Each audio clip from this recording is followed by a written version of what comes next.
ശബരിമലയിലേക്ക് നവപാഷാണത്തിൻ്റെ പുറത്തൂടാണ് നെയ്യ് കോരി ഒഴിക്കുന്നത്. നെയ്യ് കോരി ഒഴിച്ച് തേച്ച് പിടിപ്പിച്ച് കഴിഞ്ഞാൽ അതിനകത്തുണ്ടാകുന്നത് സിദ്ധവൈദ്യമാണ്. ആ നവപാഷാണത്തിൻ്റെ പുറത്തൂടാണ് പാനകം കഷായം കോരി ഒഴിച്ചത്. അത് കുടിച്ചാൽ മാറാത്ത രോഗങ്ങളൊന്നുമില്ല. പളനിയിലിരിക്കുന്നത് 64 പാഷാണം കൊണ്ടുണ്ടാക്കിയ മൂർത്തിയാണ് ഇരിക്കുന്നത്. മുരുകൻ, ഏറ്റവും വലിയ വൈദ്യൻ മുരുകനാണ്. ആ മുരുകൻ്റെ പുറത്തുകൂടെ പാലഭിഷേകം ചെയ്ത് കുടിച്ചാൽ മാറാത്ത രോഗങ്ങളില്ല. ഇപ്പോൾ ആ മുരുകനെ എടുത്ത് അണ്ടർഗ്രൗണ്ട് വെച്ചിരിക്കുകയാണ്. കാരണം ചെല്ലുന്നവരൊക്കെ ഓരോ തുട്ട് കൊടുക്കുന്നു. തിരുമേനിക്ക് ഒരു 100 രൂപ കൊടുത്തു കഴിഞ്ഞാൽ അയാൾ ആ തുട്ട് കൊണ്ട് ആ കാലിലൊന്ന് ഉരച്ചു കൊടുക്കും. അങ്ങനെ ഉരച്ച് കാല് ശോഷിച്ച് അത് തന്നെ എടുത്ത് അകത്ത് വെച്ചിരിക്കുക. മനസ്സിലായോ? അത് തന്നെ ആ തുട്ട് കൊണ്ടുപോയി പിന്നെ പാല് കാച്ചി കുടിച്ചാൽ മതി, അസുഖം മാറുമായിരുന്നു. അതുപോലെ തന്നെ തകഴി അമ്പലത്തിൽ പോയിട്ട് എണ്ണ സേവിച്ച് കഴിഞ്ഞാൽ അവിടുന്ന് കുഷ്ഠം വരെ മാറും.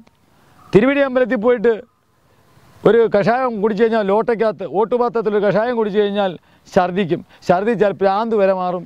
വൈക്കത്തമ്പലത്തിൽ പോയി ഭസ്മം സേവിച്ച് കഴിഞ്ഞാൽ കുടലിനകത്ത് അൾസർ മാറും. ചേർത്തല ധന്വന്തരി ക്ഷേത്രത്തിൽ പോയി താളുകറി കഴിച്ചു കഴിഞ്ഞാൽ കുടൽ ശുദ്ധമാവും, കരൾ വരെ വൃത്തിയാവും. കുമാരനെല്ലൂർ ദേവീക്ഷേത്രത്തിൽ പോയി മഞ്ഞൾ അഭിഷേകം ചെയ്ത് കഴിച്ചു കഴിഞ്ഞാൽ കുട്ടിയുണ്ടാവും. കാരണം അഞ്ജനക്കല്ലിൻ്റെ പുറത്തൂടാണ്, അഞ്ജനക്കല്ലിൻ്റെ മൂർത്തിയാണ് ദേവിയാണ് അവിടെ ഇരിക്കുന്നത്. ആ ദേവിയുടെ പുറത്തൂടെ മഞ്ഞളാണ് അഭിഷേകം ചെയ്യുന്നത്. അപ്പോൾ അത് അഞ്ജനക്കല്ലും മഞ്ഞളുമാണ് ആയുർവേദക്കാരൻ പോലും ഗർഭപാത്രം വൃത്തിയാവാൻ കൊടുക്കുന്നത്.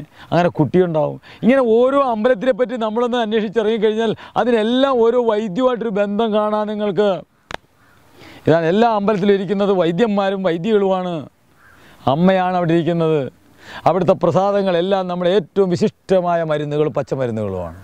ഇത് വിശ്വസിച്ച് ഇപ്പോഴത്തെ അമ്പലങ്ങളിൽ പോയിട്ട് ഇപ്പോഴത്തെ മൂർത്തിയുടെ പുറത്തൂടോ ഇപ്പോഴത്തെ അമ്പലത്തിൻ്റെ പുറത്തൂടോ ഇതൊന്നും സേവിച്ചാൽ ഇതെല്ലാം തിരിച്ചായിരിക്കും ഫലം. കാരണം ഇന്ന് കൊണ്ടുവരുന്ന പ്രസാദങ്ങളും അവിടെ കൊണ്ടുവരുന്ന പച്ചമരുന്ന് കടയിൽ നിന്ന് കൊണ്ടുവരുന്ന എണ്ണയും വെള്ളക്കഴും എല്ലാം അവലും മലരും നെയ്യും എല്ലാം കൃത്രിമങ്ങളാണ്.